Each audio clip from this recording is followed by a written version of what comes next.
Welcome everyone. Thank you for joining me in this workshop on academic writing. For the first 20 minutes or so, I'll probably do quite a lot of the talking, but in future sessions, it will be much more interactive and there'll be more opportunities for us to do some writing together. But what I'd like to do in this first session is outline some really fundamental aspects of academic writing that will help lay the foundation for everything else that you need. So from reading and critically evaluating your reading, to thinking critically about topics, and writing effectively about your reading, about your thinking. There's a few things that we need to establish first to make everything else much easier. Okay, so I asked you how you feel about academic writing, and I have a second question, which is much more about kind of introducing yourself. So if you follow the link to Mentimeter that's in the chat, you can follow via the QR code currently on the screen as well.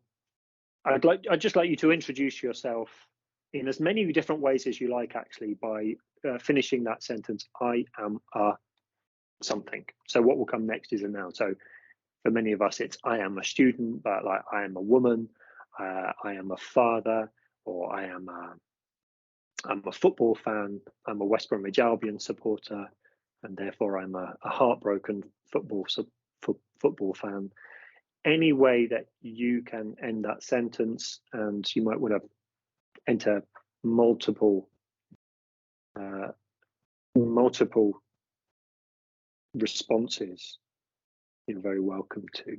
What you can see on my screen that I'm sharing right now are your responses to that prompt. So I can see different ways that you define yourselves. The most common seems to be student, not surprisingly. But the point I want to make with this is that we all actually have lots of different identities in life. We all have different roles, and we belong to different groups and communities, and we play roles within those groups and communities, whether it's as a student, as a Muslim, as a mother, as a dog lover, perhaps as a Nigerian. I would suggest in all these different identities that we have ways of communicating with other people in that group or community, right? So what do we have? As a nursing student, there's going to be ways that you communicate with other nursing students that are slightly different to the ways that you communicate with the lecturers who teach you. And then when you're on placements and in a hospital, you're going to communicate with other nurses and with patients in quite different ways, right? And it might be that with some of those people, you only communicate by speaking, and there might be some people where you largely communicate through reading and writing. So like I communicate with my oldest friends mostly through a WhatsApp group these days. And the way we communicate in that WhatsApp group will be very different to the way that I communicate with other parents from my daughter's school in a WhatsApp group. There was one time when I accidentally sent a message to the wrong WhatsApp group and embarrassed myself, but the reason I embarrassed myself was because of the kind of language that I used, right? And it's really important for us to recognize that we are all actually very skilled and very capable of moving between groups and changing the way we use language and communicate in each of those groups. Okay, so this is already something that you can do very well. You can perform a role within a group. You know a good way to communicate within that group, and you've actually learned how to communicate in that group by listening to other people and maybe from reading what other people write. And I want to suggest that although we might feel a bit nervous about writing at university, academic writing, it's no different to other types of communication that we've done, in the sense that we learn how to do it through participating in a group and performing a role within that group. Okay. And what I'm talking about here, so what's on the slide, I'm talking about communities, and specifically something we can refer to as discourse communities. So discourse is a word you'll find in any subject in academic writing. Discourse is the kind of the written and spoken communication of a particular group, and a discourse community will be a group of people who communicate in speaking or in writing or in both. And when they do so, they typically follow rules of that community. And those are normally not written rules, right? But those rules will determine the type of communication we do. So when we think about writing within a community, the rules of that community and the type of that community will determine the type of writing we do and the style of that writing, which includes things like vocabulary and grammar. And that's why when I communicate with my friends in a WhatsApp group, like I'm sure you do, you'll use a slightly different vocabulary than you do to other contexts. And you probably use some words and expressions that you would never use in certain other contexts, at least not deliberately, right? Okay. Now,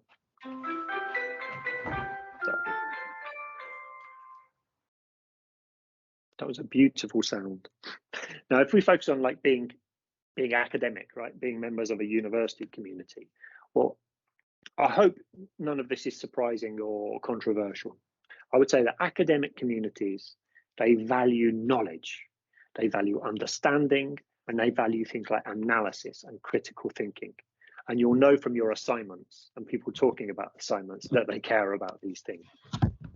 In academic communities, we're typically interested in complex ideas and challenging questions.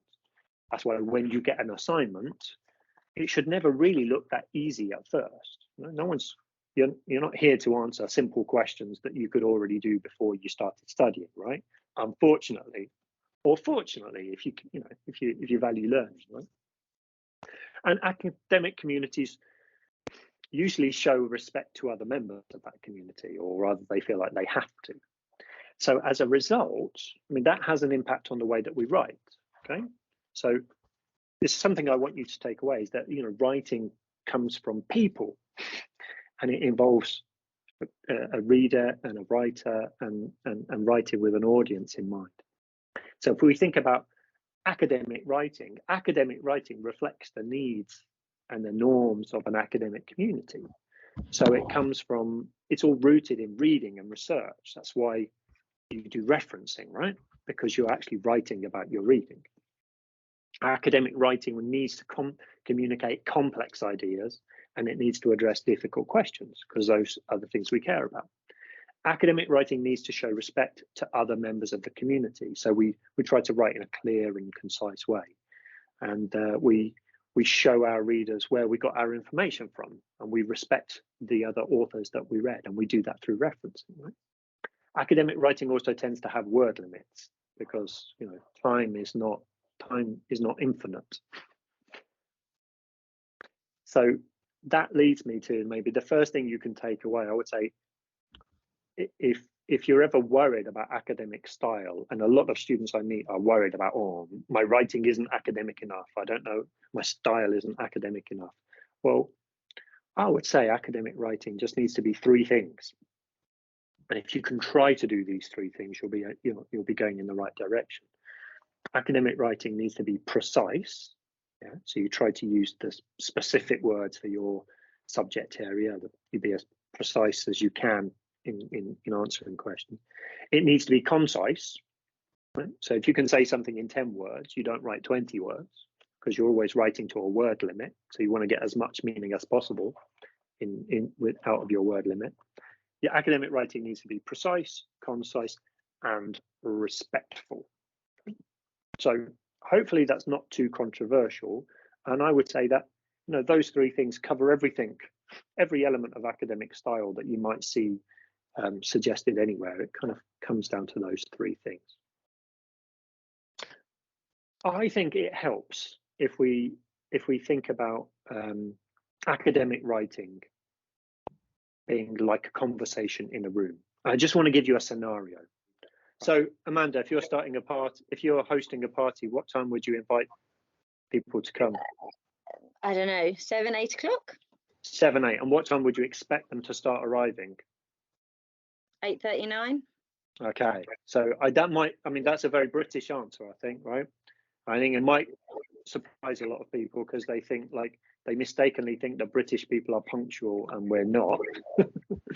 And I don't know, some people think, oh, I should arrive early for a party.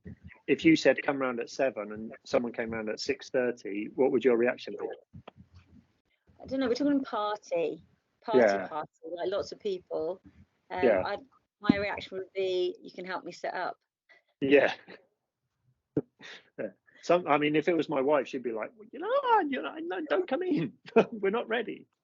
How about everyone else? Did you have any differences in your groups?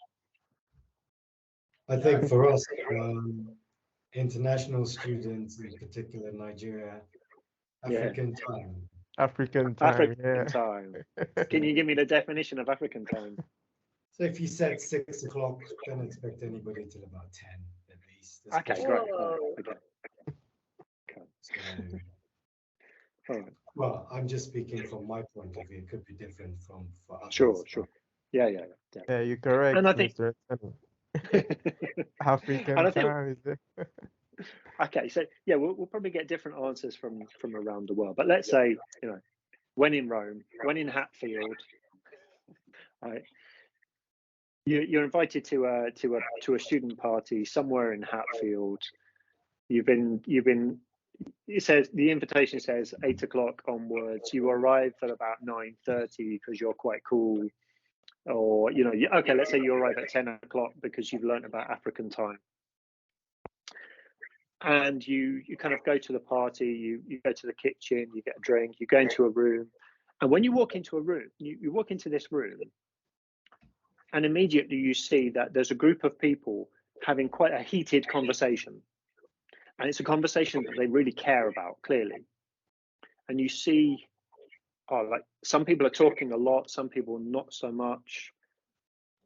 And it's a topic that you're interested in, and that you'd quite like to participate in this conversation.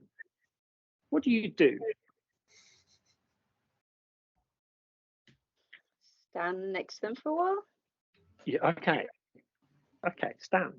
Okay, would anyone sit down? Depends if they were standing or sitting. Yeah, okay.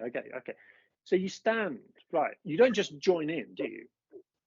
You don't just say, okay, Amanda's here. Okay, I've got everything you need to hear about this topic. What do? You stand there and what? Listen. Yeah, and it doesn't just have to be Amanda answering by this time. Yeah. Body so you language. listen. Yeah.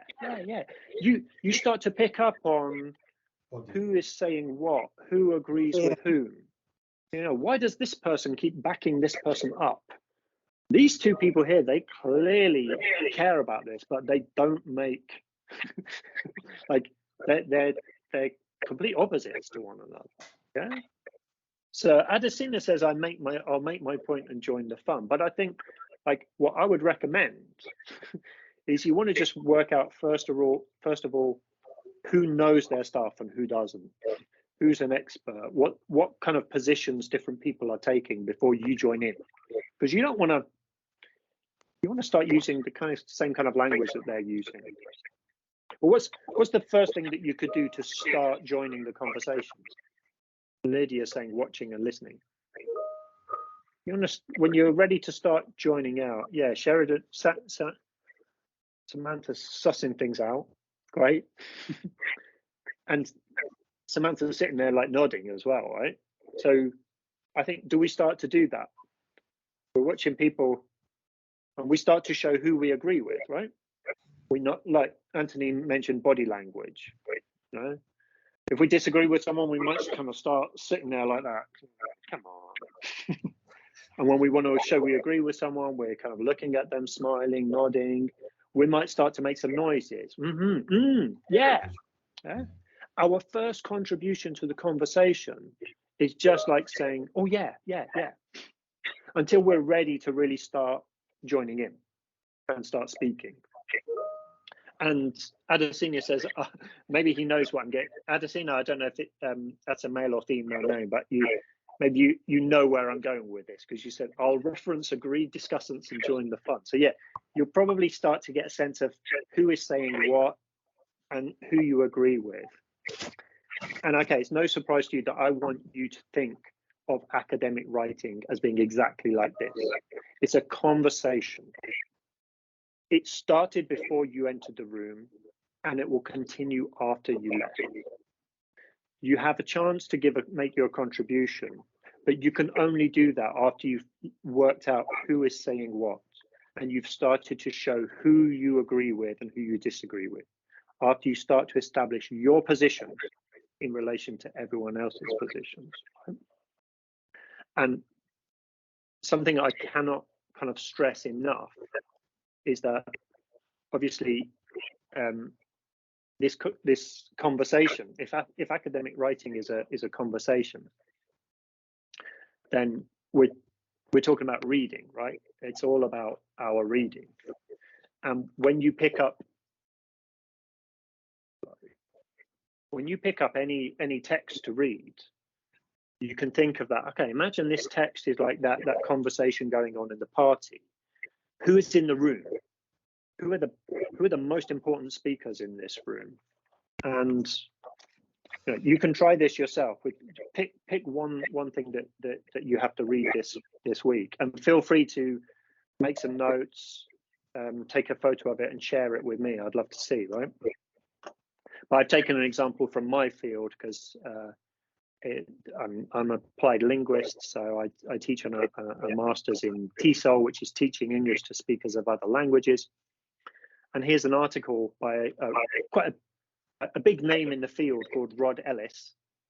And so he's a person in the room, and he in writing his article, he refers to other authors. So he refers to Firth and Wagner, they're in the room. He refers to Doughty and Long, they're in the room.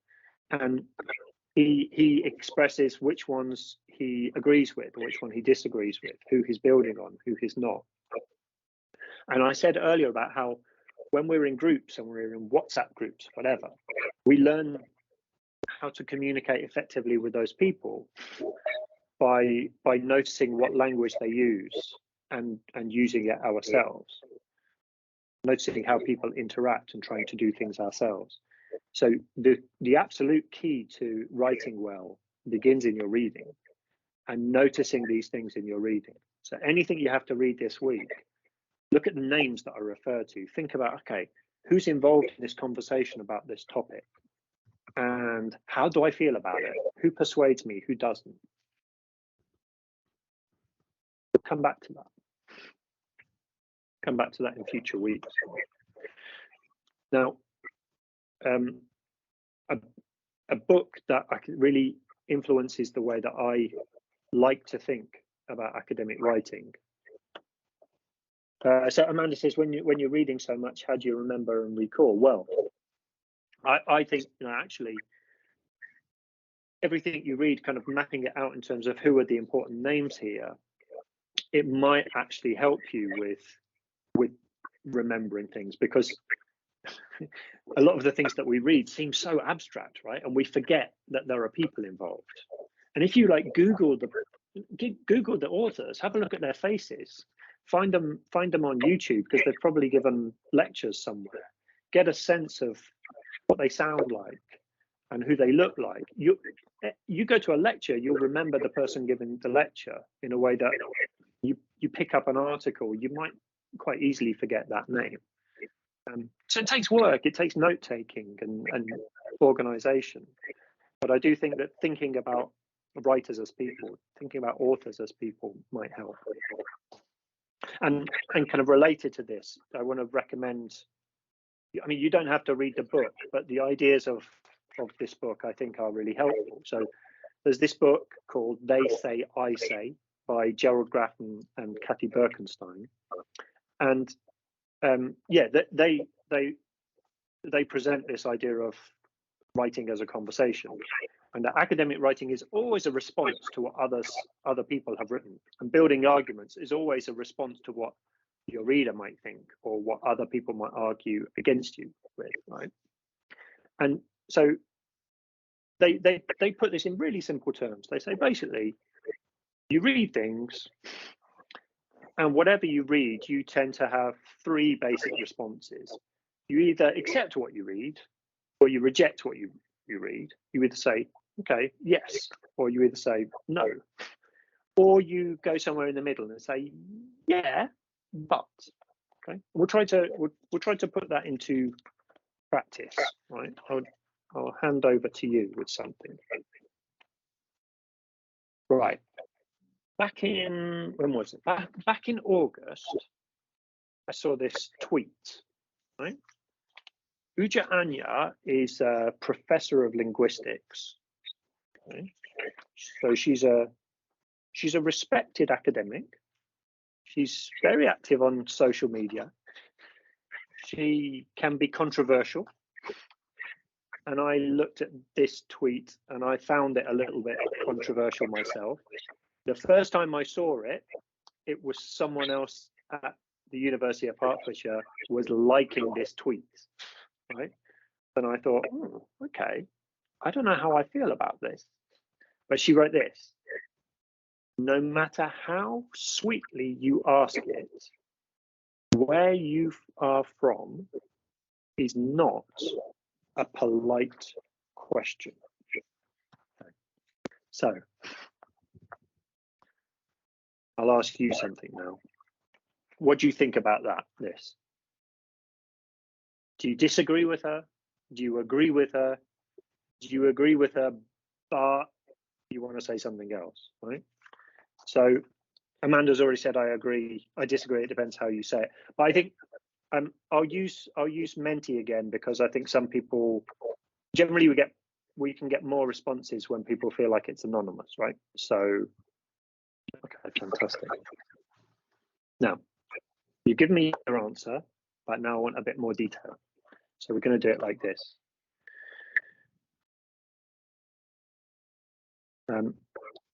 In the chat, I've posted a link to this Google document that I'm sharing with you now.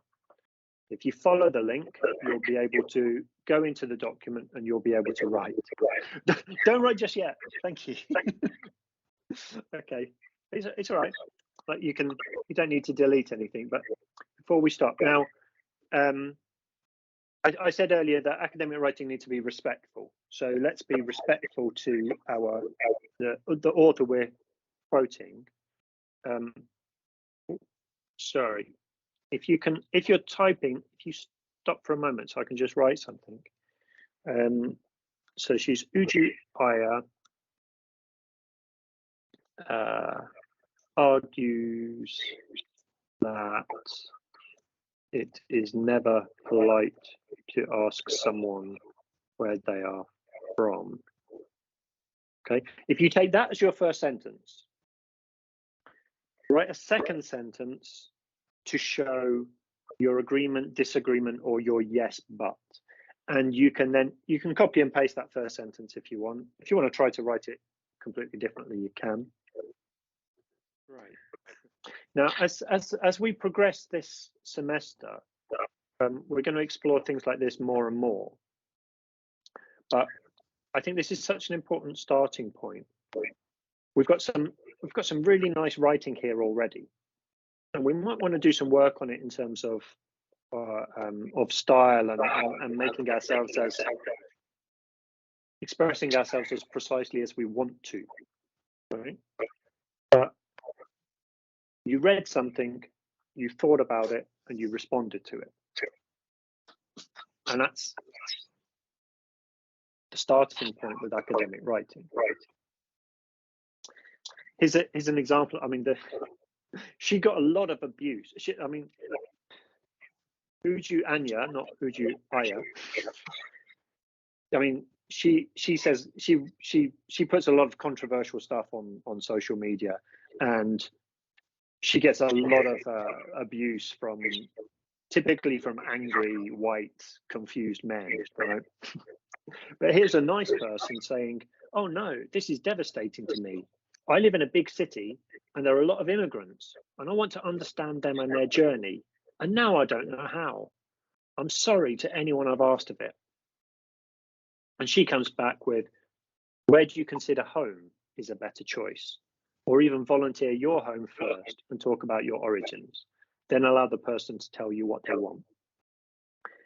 Now, it doesn't matter if you agreed or disagreed at first, but what you should find now, you've got one person expressing concern, then you've got our professor suggesting something else. She's now saying, where do you consider home is okay, and it's polite in a way that where you come from isn't.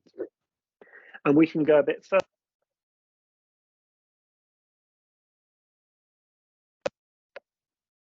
I got muted there briefly. We can see who else is in the room.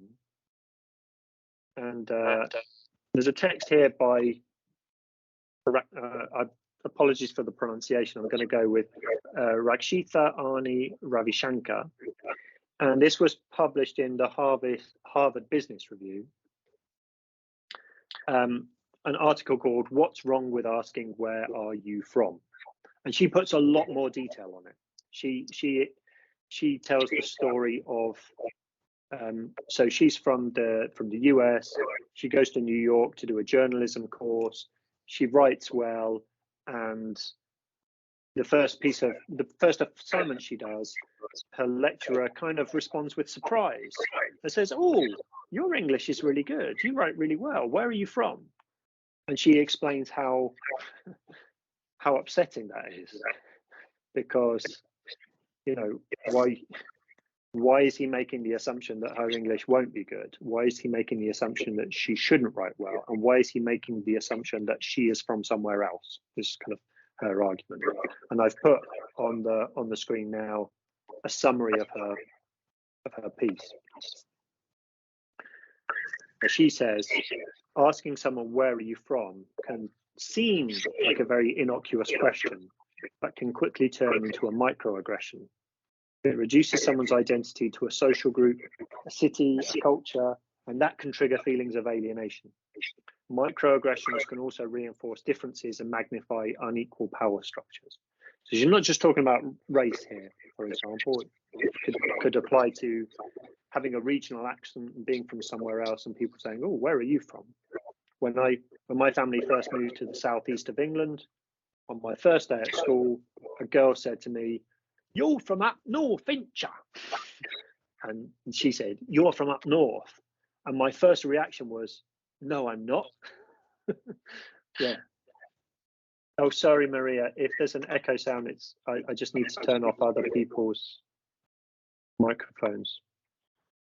Okay. Sorry to anyone who wanted to shout out, but hopefully, Maria, the sound quality should be a bit better. Okay. But all I've really been doing here is reading aloud from that slide, so you can see it for yourself there. So we've had one person saying it's never polite. Amanda says nothing wrong with the North. No, but I was from the Midlands, so I was really surprised when someone said you're from the North, and I was thinking, no, the North is North and the South is South, and I'm from the middle. And we all think like that, you know. Lots of people say, well, I haven't got.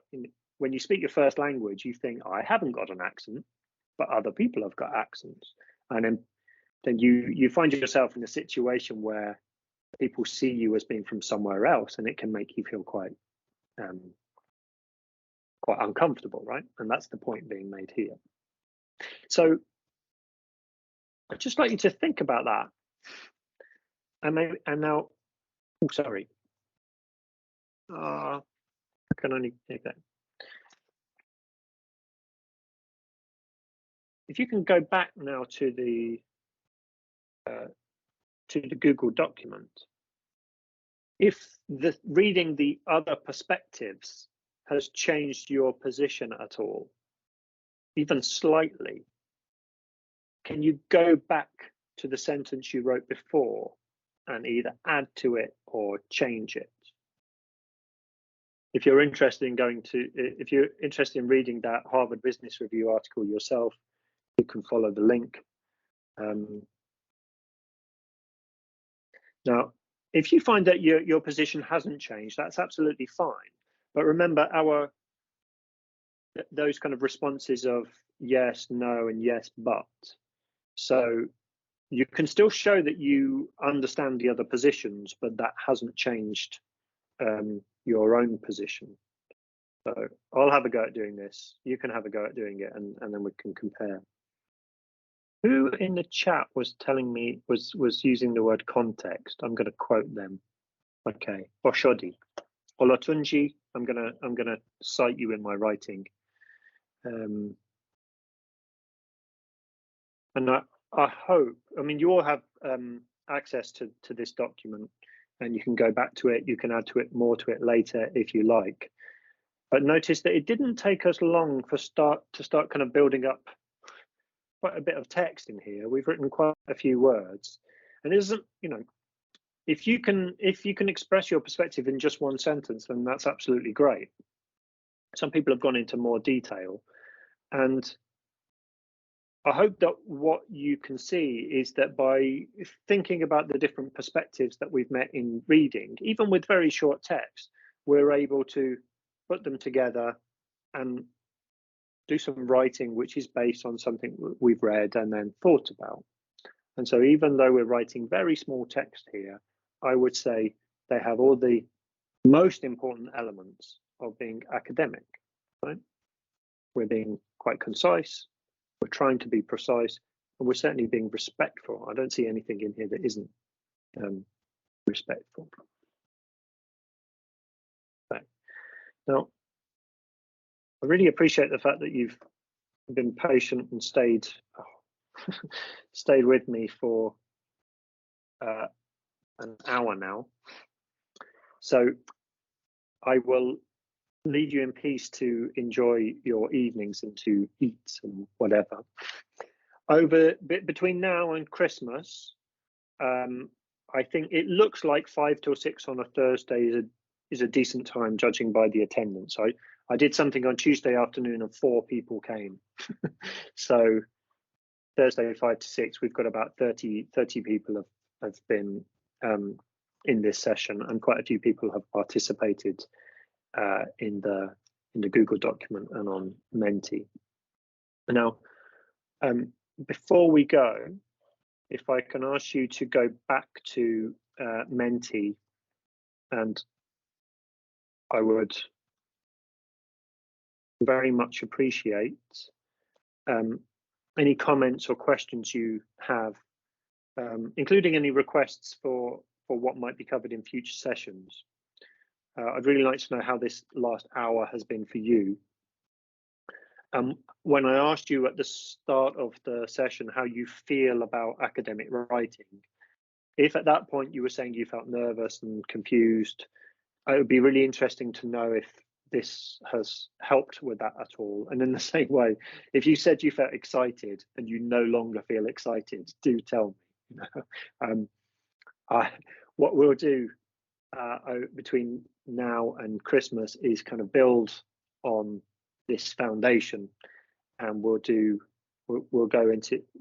further into the language we use when we want to report what other authors have written, and then we'll put that into the way that we write assignments, and we'll think about what assignments ask us to do, how we can tackle them, and how we can apply this to, like, when we need to write 1,500 words or 2,000 words and so on. My aim is never just to give advice. You can find lots of advice everywhere. There are no shortcuts here, but I want you to feel that academic writing is not something to be scared of, and it might be something that you end up enjoying and learning from. Imagine that. Okay. Yeah, so I will aim to do something very similar next week. So same time, same place. I might go home to do it because bizarrely it's easier to do at home because I share an office here. Okay. If you'd like to do, I think you're all kind of like busy people with life, studies, work, everything. And my job is never to give you more work, but your writing will only get better by writing, by practicing and by reading. So if you want to apply some of the things that we've looked at today to things that you're reading or writing for your own studies, what you could do is choose a text that that you're reading this week or over the next week. Take something like a journal article that you've been set for your degree, and think about that question about, if this is a conversation in a room, who's in the room? Could you even kind of do a little map? Could you do colors and arrows to show who agrees with who and who disagrees with you? And then can you put yourself in the room to show, if we thought about the ideas that we met about, is it polite? Is it ever polite to ask someone where they're from? You can think about Anya in that room and how far away you are from her or not, depending on whether you agree or not. So you could try to put yourself somewhere in a box with all the other authors that you've referred to. So there's an example on the screen right now from that I've done on a whiteboard before. Okay, and I spoke about, sorry, that was dreadful. I spoke about like they say, I say, and I'll share a link with you to, there's quite a nice blog, the kind of they say, I say blog, and they kind of regularly just put a text up online and they encourage visitors to the blog to read and to write a short response to what they've read. And then what you see happen is that you can see like good examples posted every week of people kind of kind of rephrasing what the original text has said, and then putting their own case forward in terms of what they agree with, what they disagree with, and those kind of yes but areas as well. Okay, but thank you very much for now. Hope to see you in future weeks. You can email me with any other kind of questions or like specific concerns you have. But thank you. I'll unmute you just in case anyone wants to speak. Although we should all go and eat or something. Although, sorry, Samantha, it looks like you might have work to do. But I hope you get a break soon anyway. So if anyone wants to speak, you're more than welcome to. But otherwise, thank you very much for coming, and I hope to see you soon. If you see me around campus, please say hello. And I'm in the Learning Resource Centre's College Lane on Wednesday and Thursday morning next week. So if you want to come and talk about something specific that you're doing, I'm around for that. Okay, bye-bye. Thanks, Mark. Thank you. Bye. Cheers.